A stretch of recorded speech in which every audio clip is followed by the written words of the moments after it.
What's good, everybody? Welcome back to another episode of NBA to the Galaxy podcast, featuring your host, my man to the right of me, Slimothy Jones, otherwise known as Slim. You can find him on X at RTR30111. You can find myself at Scotty Drown. You can just call me Scotty on the show. You can call me Scotty Drown. It doesn't matter.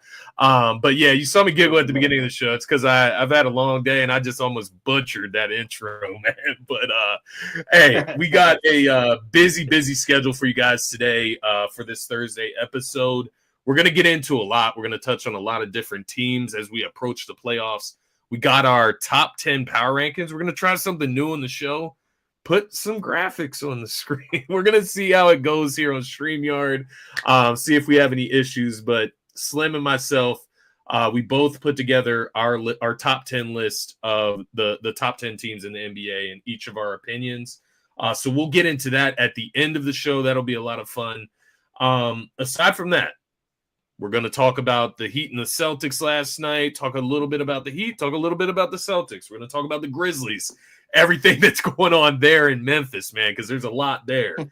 Knicks and Cavs last night. Cavs blow out the Knicks. We'll kind of talk about those two teams.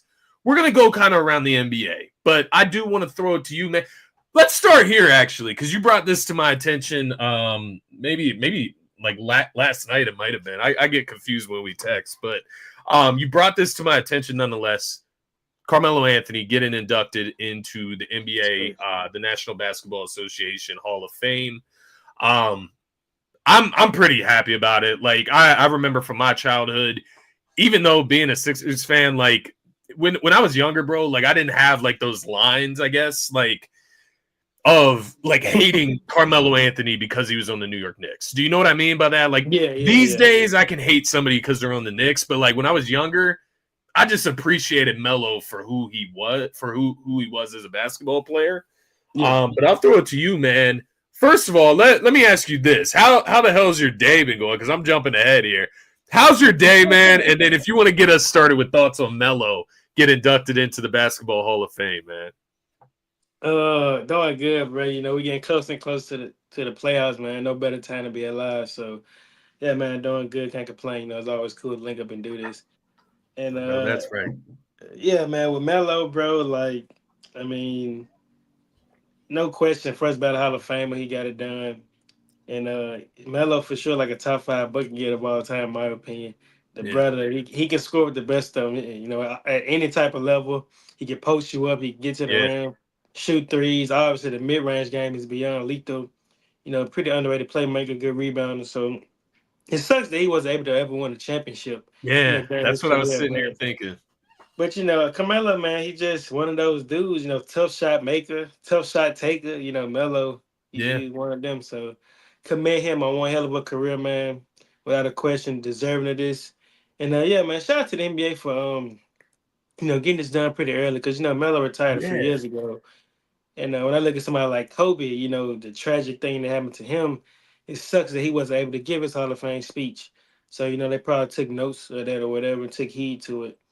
And, you know, just try not to do that again. Whereas it to like a guy like Carmelo, you know, he's going to be here to give his Hall of Fame speech. So shout out to the NBA for, you know, stepping ahead and doing that. But like I said, once again, I commend Carmelo on one hell of a career, man. All time great.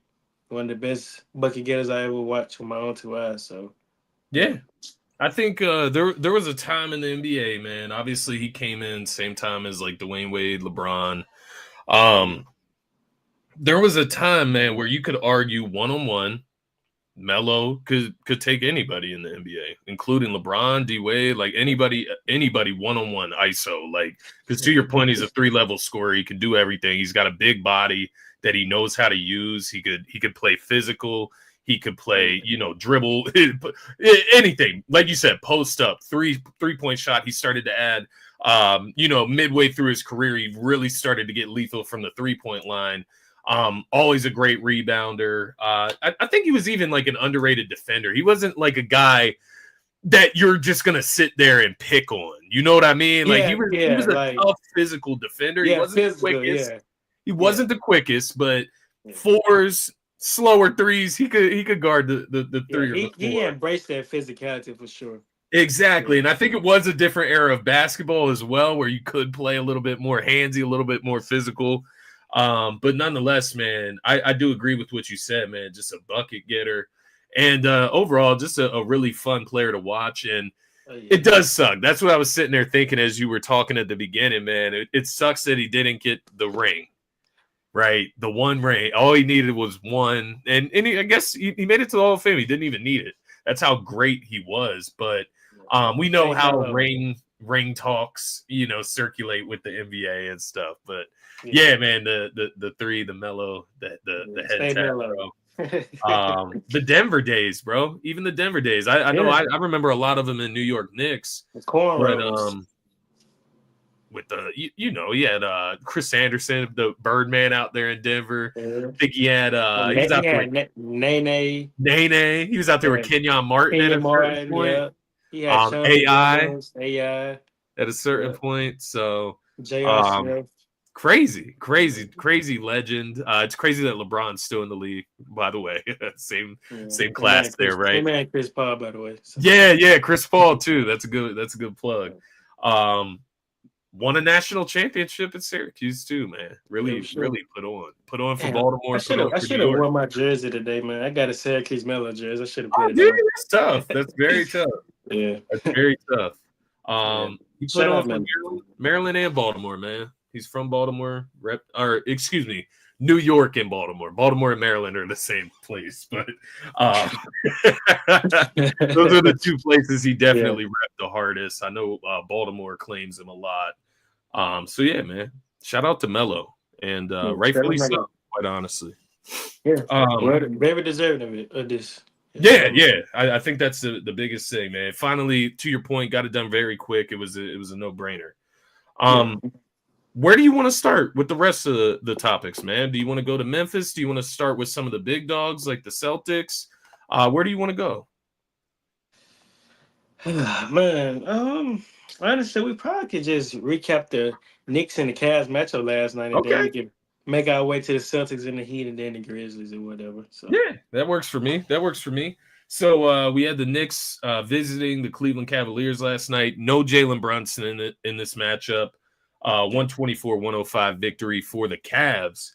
And you look in this game, obviously D Mitch did his thing, 27, 6 and 5. Jared Allen did his thing, 10 for 11, 21 and 8. Cat 25 and 13. OG had a game, 23, 6 and 6. But the Cavs win this game by close to 20 points. There's no timetable from what I was reading on Brunson. I know, is it an ankle, I believe, like a sprained ankle? Yeah. I actually seen a report today that he's going to start back practicing today. I think, he missed the past 14 games. So I saw that as well. He's making progress, so, Yeah, they need him back ASAP before you can really gauge what the New York Knicks are doing here. But let me ask you this, man. You look at the New York Knicks right now. Obviously, Brunson not in the lineup. They go against this Cavs team. Where are we at with the Knicks right now? Are you concerned about them? Obviously this Brunson injury going into the postseason. I guess what I'm trying to ask, should the Knicks be put on fraud watch? And I say this very gingerly. I'm not trying to hate on the Knicks by any means, man. But I look at their matchup. They're the 3 seed right now. The Bucks have dropped down below the Detroit Pistons. Now, obviously, the Bucks are dealing with their injury situation too. They need Dame Lillard to come back, right? I believe he had like a blood clot issue. Yeah, blood clot issue. Yeah, super weird. Like the same thing with Wemby. Yeah, the same exact thing. So something weird going on right now, because I think there was something even with a Thompson twin earlier this year as well, something like that. Nonetheless, I'm looking at the Knicks right now. First round matchup, Milwaukee Bucks, Giannis. Where are you at confidence level with the New York Knicks right now as we approach the playoffs? I say this, man. They are 0-8 versus the top 3 teams in the NBA. So that's definitely something to take note of. That's a great point. I did not know that. Yeah, they pretty much. And also their records against the top teams in the East is not good as well. So. But overall, man, I say my confidence with the Knicks. If Jalen Brunson comes back, I don't know, man, I say at least 75%. I would get him a little bit more hope But as of now, my chances of them like winning anything at the highest level is kind of slim. Like Yeah. when you look at somebody like Carl at the time, like yeah, Carl at the time is going to give you like 25 or more points, but on the opposing end, he is giving up, more Yeah. than what he is giving you on the offensive end. So that's kind of the way I look at it. Don't get me wrong, they got good role players, Josh Hart, Yeah. OG Mikal Bridges, all those guys. They know their role on the team. Like you said, OG, he had a pretty good game last night, but it just wasn't enough. Yeah. So when you put all that together, when you bring back Brunson, I just still don't think that's enough to compete with the teams like, the Cavaliers and Okay. Boston. Because that's what I was going to So, ask you. Like, looking at this matchup with the Cavs, yeah. with Brunson back in the lineup, Mm-hmm. if you look at it like matchup based, right? Like Brunson versus Darius Garland, and then so on and so forth. It looks like the Knicks match up really, really well with the Cleveland Cavaliers specifically. Yeah. But like what? Because like, why does the confidence waver there? Like, is it just the Brunson injury, or is it the fit of this team? Because I look at it and I look at Cat and I say Jared Allen versus Cat. Okay, right? Like I do get it. Jared Allen had close to a double-double last night. Cat gave you 25 and 13. Like they can cancel each other out, right? Mm-hmm. Yeah. You have Mobley, and then OG. who would be next? OG, the power forward. Mm-hmm. Then you have is it DeAndre Hunter? Max Strus. He starts. Max Strus starts. He starts. Yeah. Okay, he starts. So Max Strus, Josh Hart, yeah. shooting guard. Who's playing shooting guard? Mikal Bridges. Yeah. Why is that slipping my head? Mikal Bridges, D-Mitch, and then Brunson Garland. Yeah.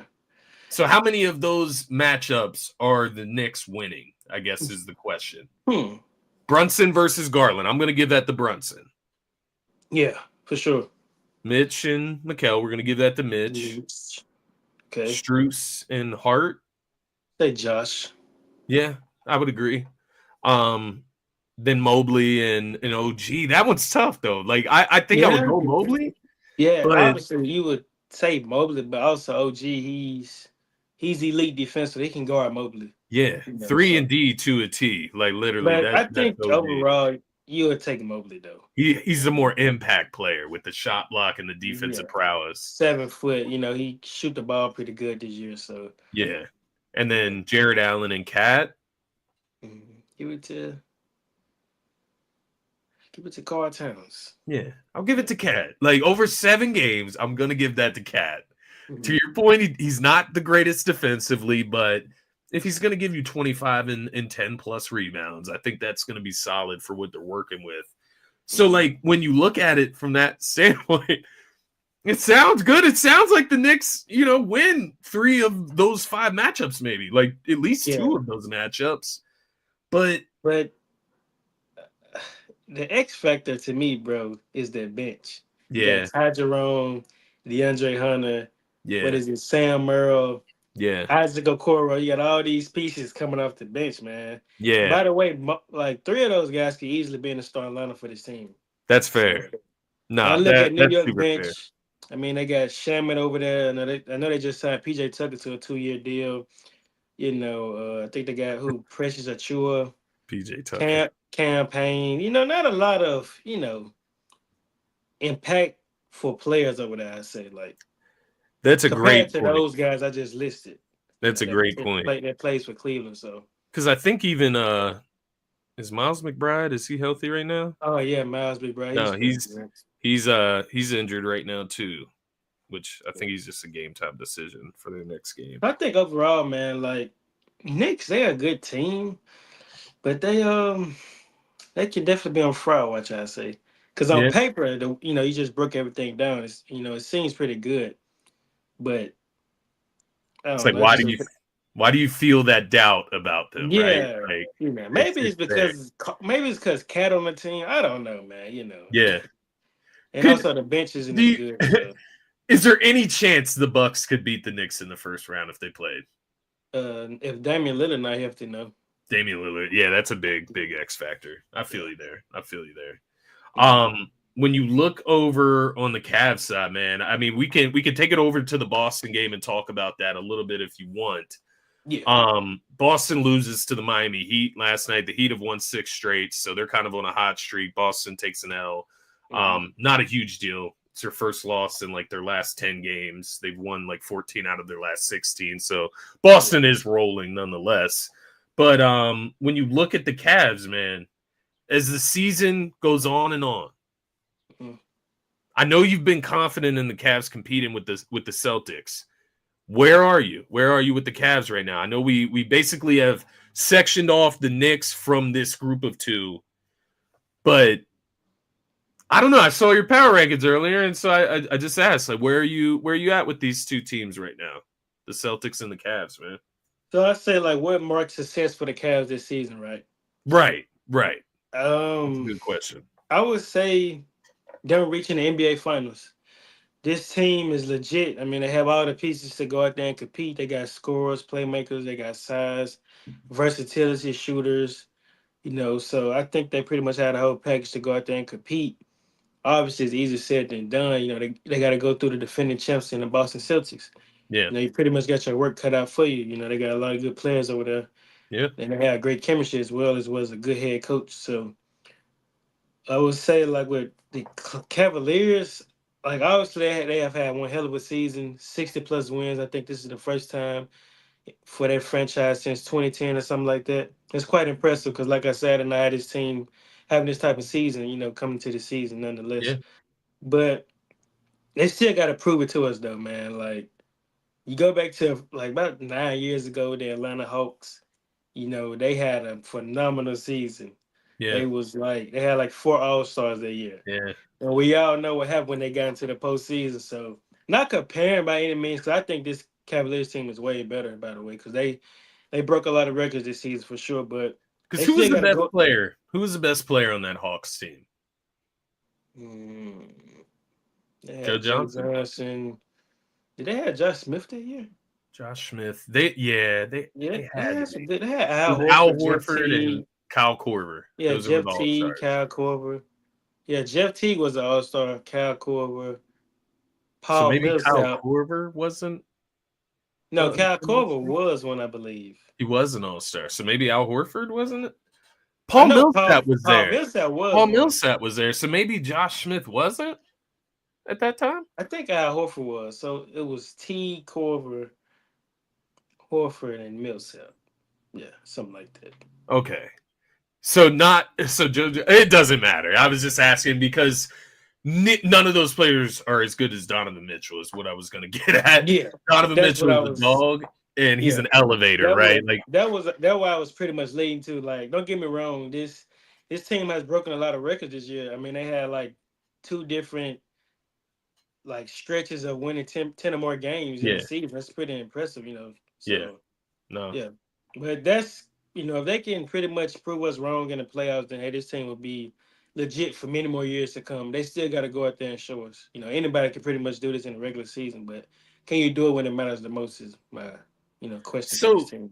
So I know you said get into the NBA Finals would be like the successful barrier or the expectation, right, for them. If they lose to the Celtics, in the Eastern Conference Finals, is that like a disappointment? Not really, I say. I mean, this is a defending champs for a reason, and they match up pretty well with them when they're healthy. So I wouldn't just look at it as a failure, if anything. The fact that they made it to the Eastern Conference Finals, probably that would be the first time since LeBron left, right? So yeah. So I mean, that's a success as well. Just making it to the finals, Yeah, that's fair. Mm-hmm. Yeah, because that'd be farther than what the Sixers got. Yeah. I mean, in the Embiid era, it's farther than what the Sixers have gotten, like past the second round. That would be a success barrier. Yeah, I mean, you've seen what Jared Allen said a few years ago in the playoffs. Yeah. He said that the lights were too bright in that series against the Knicks that year. So yeah, it's interesting, man. So when we look over to the Boston side, bro, feels like they're the favorite, and I feel like your answer kind of leaned that way. Like, we do have to see it, right, with the Cavs. Yeah, for sure. Do you have any concerns with the Boston Celtics? What would be a concern that you would have for them going into the postseason? It's really not a lot of concern. I mean, based on what I've been seeing with Tatum, he would probably be my only concern, and that would just be like his desire to settle for jump shots a lot. Like, Tatum, he's about 6'10", he's pretty strong. And I feel like a guy with that talent can get to the rim just about any time he would like. But for Yeah. some reason, he just settles for like contested jumpers, like whether it be mid range, 3-pointers or whatever the case may be. I feel like he can catch himself doing that quite too often. And sometimes it can, kind of fire back on him. Like, you'll look at the box score, he's shooting like 5 of 17, 4 of 15, something like that, when he really don't have to shoot all those jumpers. He's pretty dominant in the paint. But Yeah, for like some last reason, night, four for 17.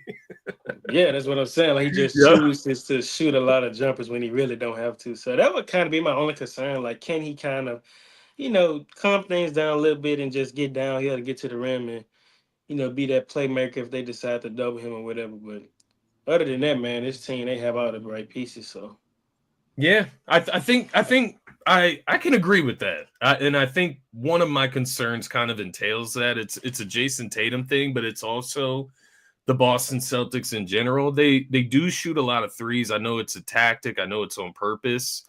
mhm. Um, it could be as simple as them just getting cold at the wrong time in the postseason. Now, it would take a lot for all of those guys to get cold at the same time. Yeah. But they rely on jump shooting in general, like as a team, a lot. And when you got guys like Jaylen Brown and Jason Tatum, like get into the free throw line. We complain about SGA, but like they could make a meal of it too at the end of the day. Yeah, they really Um, want to. Yeah.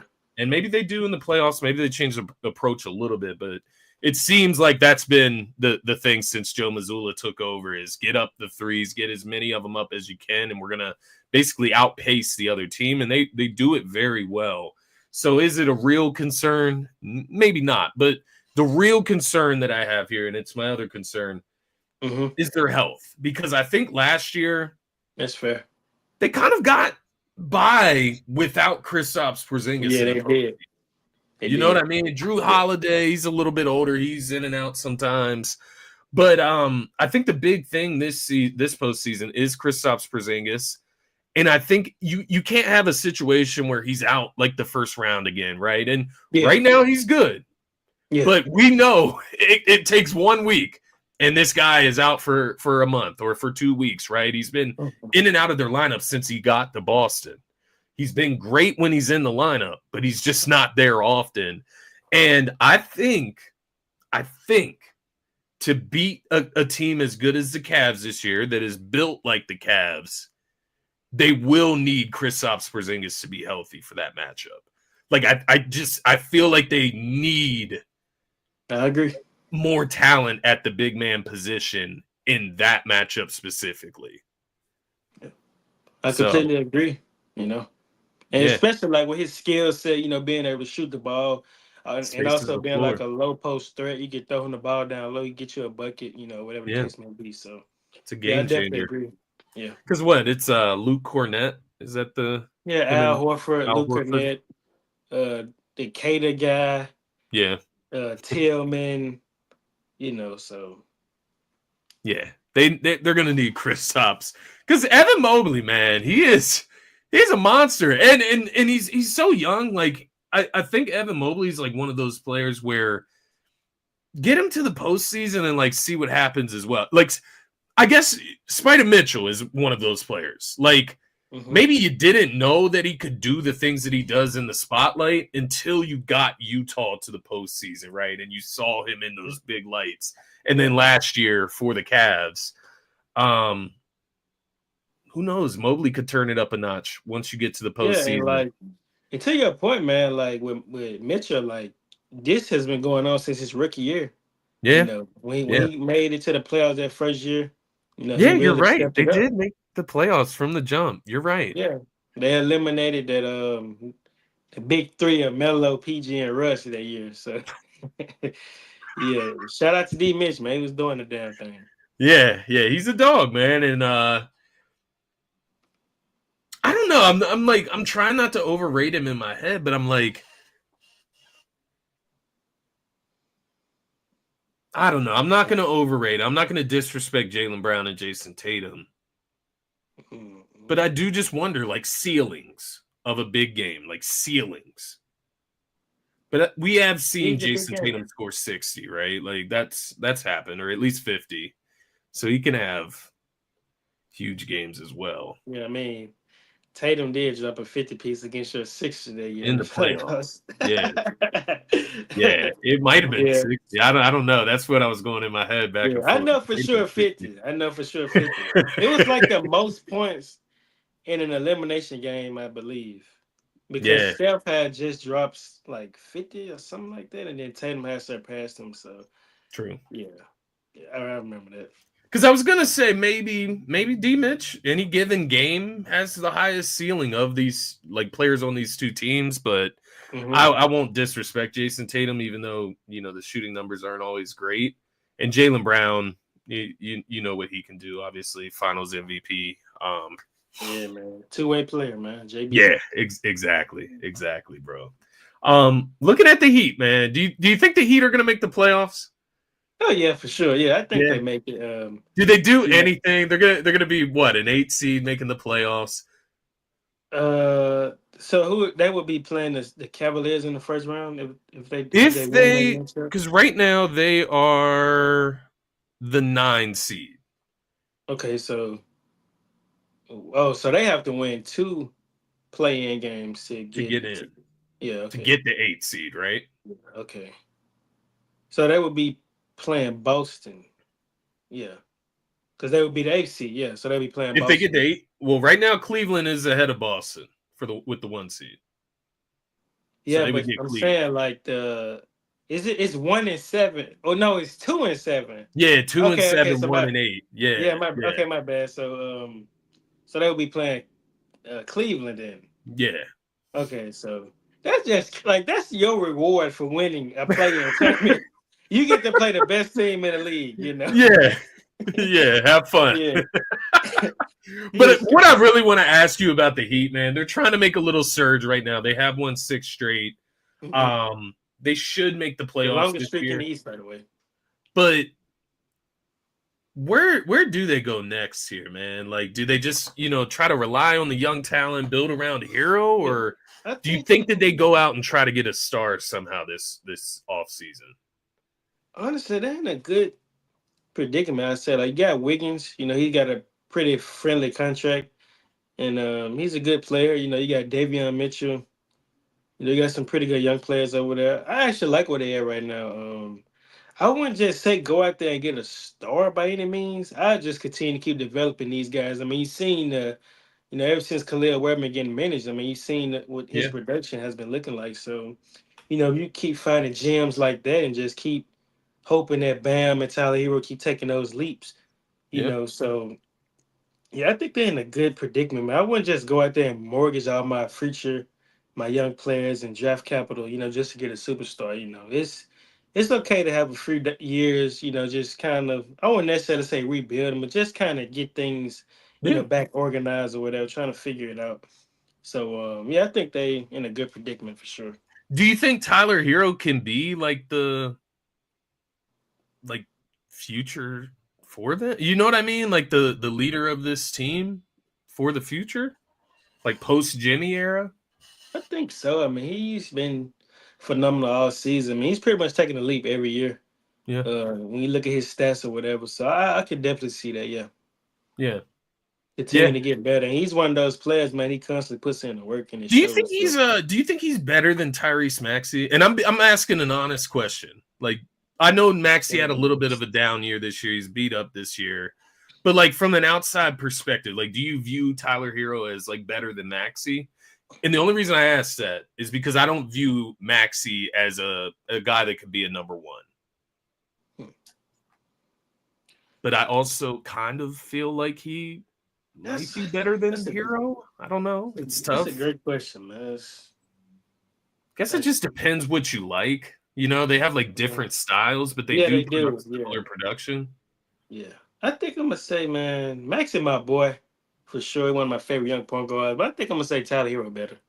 Yeah, I think so.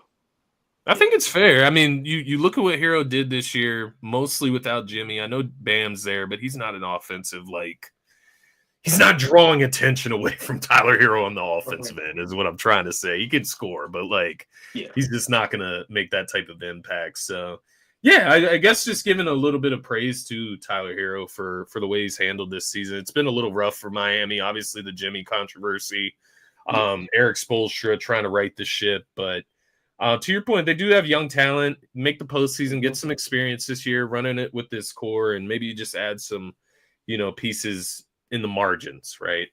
Yeah, so more of the pieces, man. Yeah, we'll see. We'll see where it goes for them. Let's gravitate over to Memphis, man, and then I do want to give us time for our power rankings, which will allow us to kind of touch on the top teams across the league very briefly at the end. Memphis, that's more like your territory down south, bro. So I don't know if you're hearing like the storm down there of the news cycle, but like what the hell is going on? Because I won't lie to you, I've had one eye over here on college basketball, I've had one eye over here on the NBA. So I'm trying to balance things as the college season finishes. But Taylor Jenkins getting fired, it feels like it came out of nowhere to me. But am I just out of the loop here? Was it time for him to go? If it was time for him to go, I feel like it could have been a better way for them to handle that. Yeah, he's been for the past 6 years. I think he's he has the most wins as a coach in franchise history for the Grizzlies. So I feel like they could have showed some better class, man, just by exiting him out after the season. Because I'm not going to lie, bro. That is strange to fire a head coach 2 weeks before the postseason starts, and you guys are and you guys are a team with championship aspirations. Yet you guys fire your head coach weeks before the playoffs. It just does not make any sense to me. A top 4 seed in the West for most of this season. Yeah, at that time anyway. Yeah. So, but I don't know. I was reading reports, man. It was like Ja Morant wasn't happy with the offense. I guess they was pretty much running the offense more through Jaren than him, and he didn't really like that or whatever. So, it's I don't know, man. Which is interesting, right? Because it begs the question: how much power does Ja have down there in Memphis that your coach gets fired 2 weeks before the postseason just because he doesn't? And I'm sure that's not it. I'm sure it's a little bit of complacency there. Them. Just not advancing, right? They're not getting to a higher spot, I guess, with Taylor Jenkins. But I don't know, man. Where are you at with Ja Morant right now? Because he's being investigated for gun hand signals to the Warriors bench and shit now too. Mind you, I think some of it's unfair. A gun gesture when you hit a shot. I don't know what context this was in, so don't let me misspeak here if you watch that game. But I know guys, they do the. When they hit a three, Maxey started doing that this year. I don't know why you do the gun signal. I get it, but an investigation. Yeah. What is he gonna do? Shoot up the Warriors bus? Is Ja in that deal? I don't know. It was crazy, man. But also to Ja's point, he is averaging a career low in touches this season. So fair enough. Fair enough. He wasn't happy with that. But anyway, to your point, man, me personally, I don't think that it's just something to, cry about. Basically, long story short, man, when players do that, and this is from Buddy Hield because he's been doing it all season. Yeah. It's like a blicky, when they do that, when you make a three, it's referring to a blicky or whatever. I know. It just doesn't seem like it's that big a deal, It's not. I mean, the NBA just gave them some warnings. They didn't suspend anybody or whatever. So it's really not that big of a deal, man. It is what it is. But Ja Morant just got that reputation. Yeah, exactly. When he do something like that, it triggers things off. So because like I said, Maxey started doing that at the beginning of the year as well. He was not doing it before, and nobody ever said anything to Maxey. He was never investigated or anything like that. Yeah. So it is partly Ja's reputation that plays a part there, but it's funny because I was going to ask you. I'm not going to ask it now because I think you kind of laid out the floor plan with Memphis firing Jenkins, they do believe in Ja. Because I was gonna ask you, man, like if you're Memphis, when is it time to like kind of throw your hands in and try to get in a better situation? But Ja is that good, like in my opinion, like my honest opinion. No, like me not trying to fill a narrative here. Ja Morant is a player you build around. And I would 100% build around him before I would build around Jaren Jackson Jr. on offense, at least. Yeah. So I don't know, man. Ja That's Morant fair, is such man. an interesting player. He just got to get his head, back on. Yeah. It's just like doing things like that. You just bringing heat on yourself, bro. Like, yeah, the maybe he situation. shouldn't do the blicky. Yeah, like maybe he shouldn't. The situation you was just in a few years ago. It's not like it's been 5 or 7 years. It was just 2 years ago. So you may want to, just be kind of careful and mindful when you do things like that. But No, I do the agree. interesting thing to me though, man, like them dropping down to the 8th seed, my brother. Like it is so crazy to me how the Western Conference is jumbled up like this, like from the 3rd seed all the way down to the 8th seed. Like the Grizzlies were the 5th seed in one day, and they dropped down to the 8th seed all in a day span. Like it just kind of shows you how jumbled up things are out west, and it's just crazy out here, man. It is crazy. They're lucky that they're in a spot where nobody should catch them over these last few games of this month, and of the regular season. They got 44 wins. The next team under them is Dallas with 38. So Dallas shouldn't catch them. But they are in the play-in tournament with their seeding right now. To your point, they could win one game and move up like 3 seeds too. The problem is that they're not playing good basketball yet. No, it's just really, man. And then also, man, like that's why I say, like maybe it's something that went on behind the scenes. Because come on, man, it's as an intern at the time, like I don't know the coach name that's coaching them right now, but that's really a lot on him. A team that's ready for the playoffs. Like that's trying to win a championship, and you were to coach these guys and do this and do that. It's it's a lot. So it's interesting, man. I don't know if you saw the odds for the next landing spot for Taylor Jenkins, but the Sixers were actually at the top there. He should definitely get another head coaching job. He should. He's a pretty good coach, I personally have no interest in it. Nothing against him. Like, I just don't think like him as a coach is going to come in and fix this shithole in Philadelphia.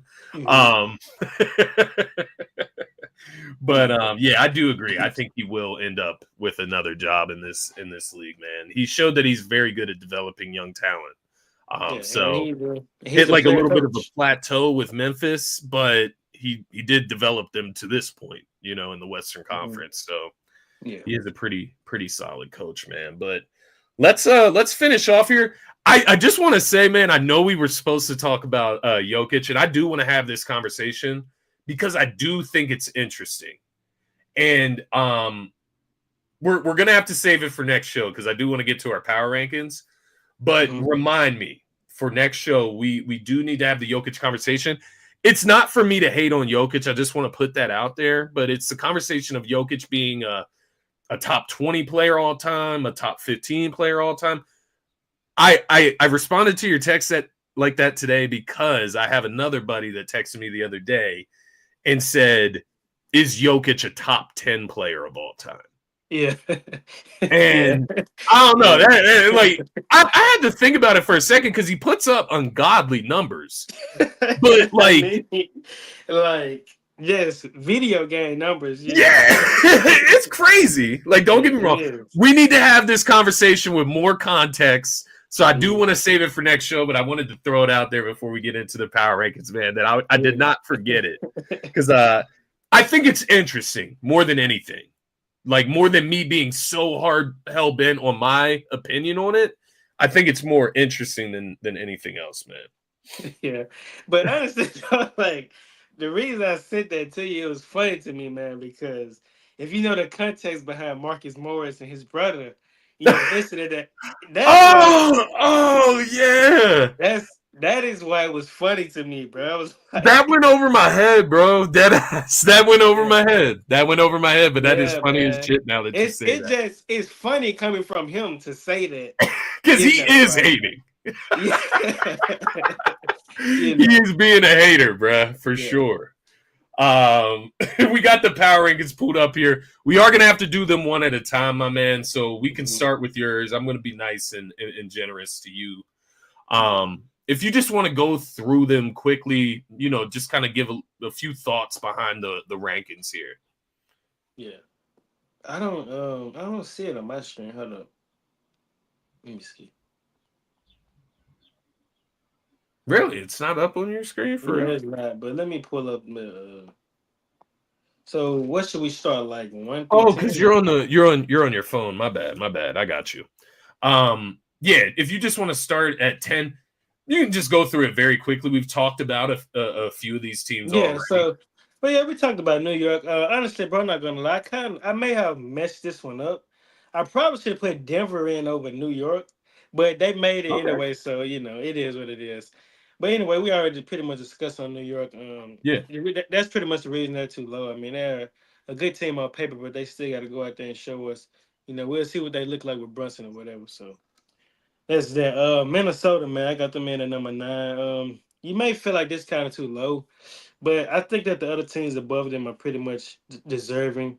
Minnesota, they have had some impressive wins as of late. They have been clicking or whatever. You see guys like Rondo. He's pretty much been doing this thing. Even Gobert, he's been stepping it Yeah. up a little bit. So yeah, I mean, what Ant Man going to give you. Paid off his paid off his kid and Yeah, man, that's cleared his actually mind. we should probably discuss that one episode. But yeah, man, but this team is starting to click right before the postseason, so that's something to look out for sure.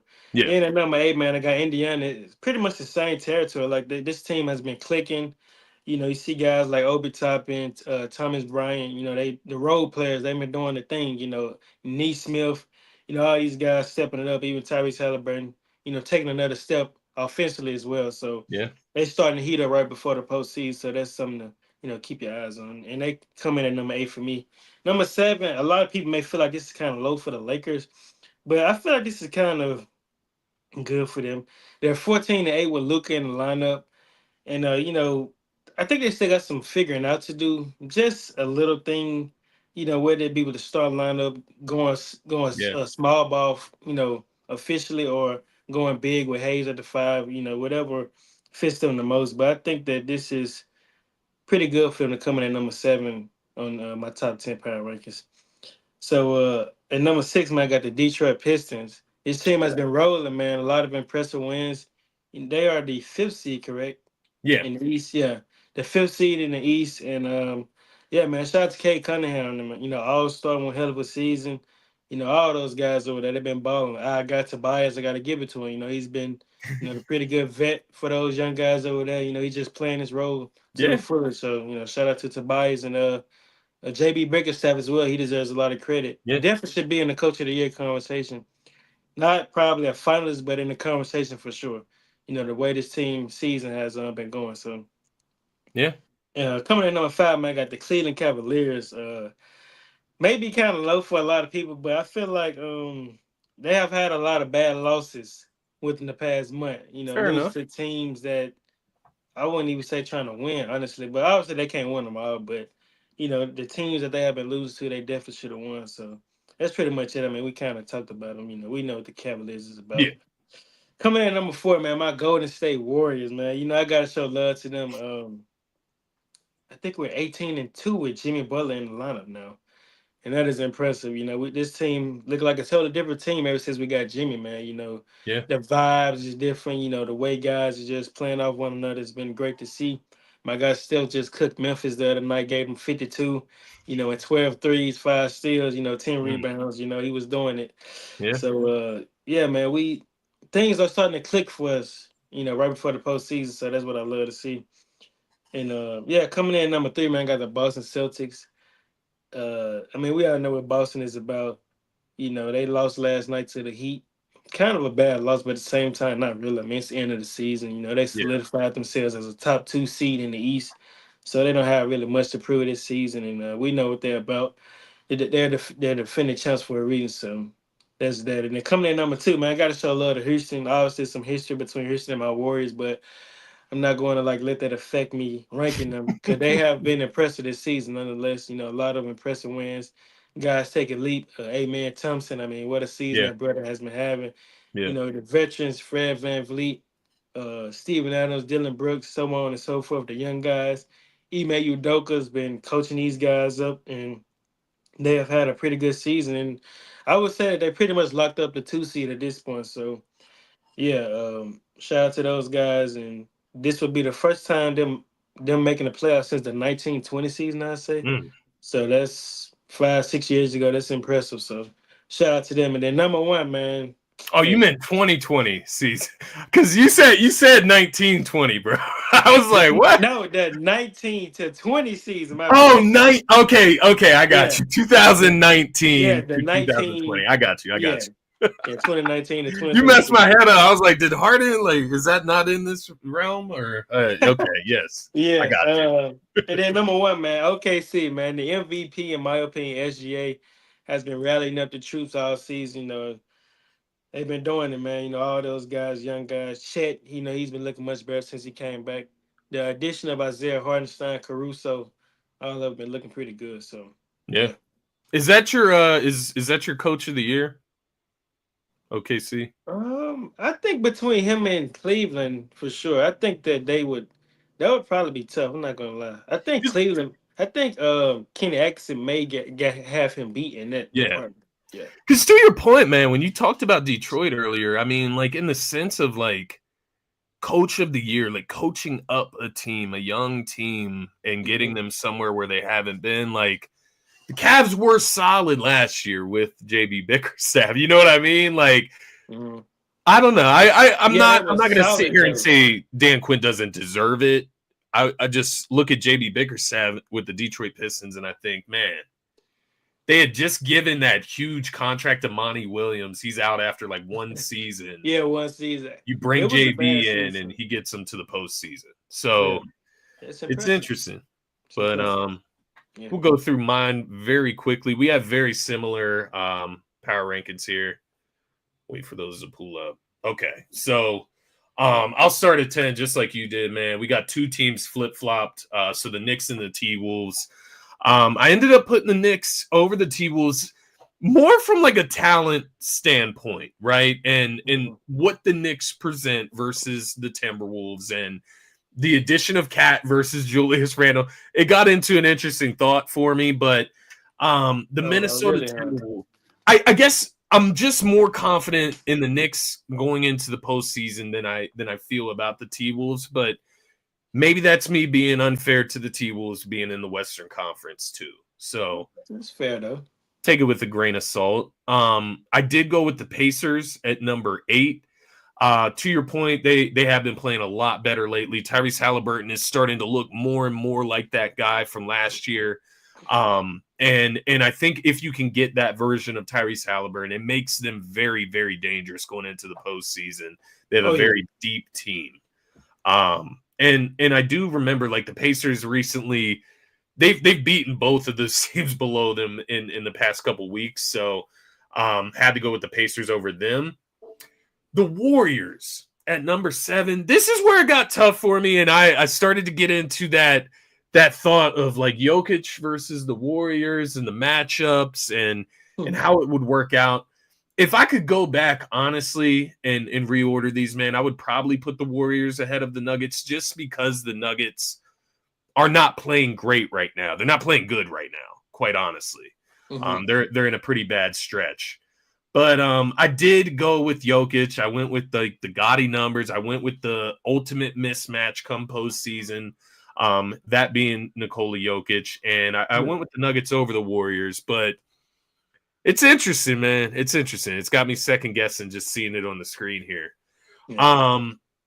Lakers playing better lately. They still do need to figure some things out. Hilarious. My big thing with the Lakers, man, is LeBron going to burn out? Do you know what I mean? Is he just going to burn out in the postseason? because they've treaded lightly, and I know he's putting up once again ungodly numbers for his age, 40 years old. Mm-hmm. But that's my one worry with the Lakers moving forward. Aside from the fit of the starting lineup specifically, is he gonna wear down come postseason? But right now, I do like the way this Lakers team is playing. Above them, I do have the Houston Rockets. You hit the nail on the head. The only concern for this team is youth. They have everything else. They have depth. They have star power. In Sengun and Jalen Green, they have everything you want. They just have to. Maybe when they get to the postseason, the lack of experience doesn't matter. To your point, haven't made the postseason since 2020. It's been a while, so these guys got to get experience. But that's my only concern with the Rockets going into the postseason is their youth. Number 3, I went with the Cavs. This is kind of by default. I think these are the top 3 teams in the NBA right now going into the postseason. I think it's a consensus in a sense. OKC is like 6 wins away from 70 wins.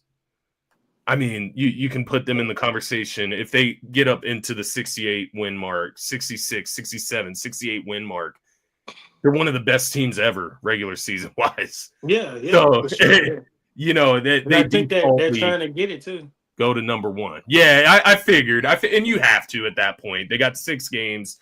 They're 6 winnable games because they can beat anybody. So I went with OKC number 1. Boston, the defending champs, number 2.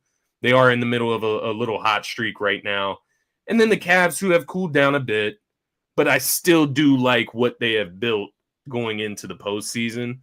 But nonetheless, that rounds out my top 10, man. We don't differ too much. I think the only 2 teams we have one team that is off, and I think it's Denver.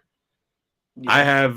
I have Denver, you have Detroit. I think those are the only differences from like just the overall 10 teams that we selected each year. But this is something we'll try to do weekly going into the postseason, kind of gauging these teams, how they're competing. And go from there. So I hope you guys like that. But Slim, I do got to get out of here, my man. Is there anything you have before we call it a night? No, that's pretty much it, man. We'll try to do it again early next week, or if you're available, we'll try to do it again this week. 1 of the 2, so we'll see how things go. Yeah. I'm thinking next Tuesday, the normal time, and then we can get back to our 2 episodes a week as we go back into the postseason. Oh, yeah, for sure. Yeah. All right, guys. That is going to be it for this episode. If you haven't already, please be sure to subscribe to the YouTube channel, NBA to the Galaxy podcast. That's where you're going to find all of our live streams. Yes, sir. Where you're going to be able to get involved in the comments. So be sure to subscribe to the channel. Be sure to follow my man Slim at RTR30111 on X. You can find me at Scotty Drown. You can find the pod at To The Galaxy Pod. Be sure to follow us on there. We'll share our thoughts on there every now and then. You can also find us on TikTok at the same handles. Just you can find us. Yeah. I'm not going to go through that again, my man. But that's going to be it for this episode, guys. Thank you all for viewing, and we will see you next week. Easy. Peace. Peace.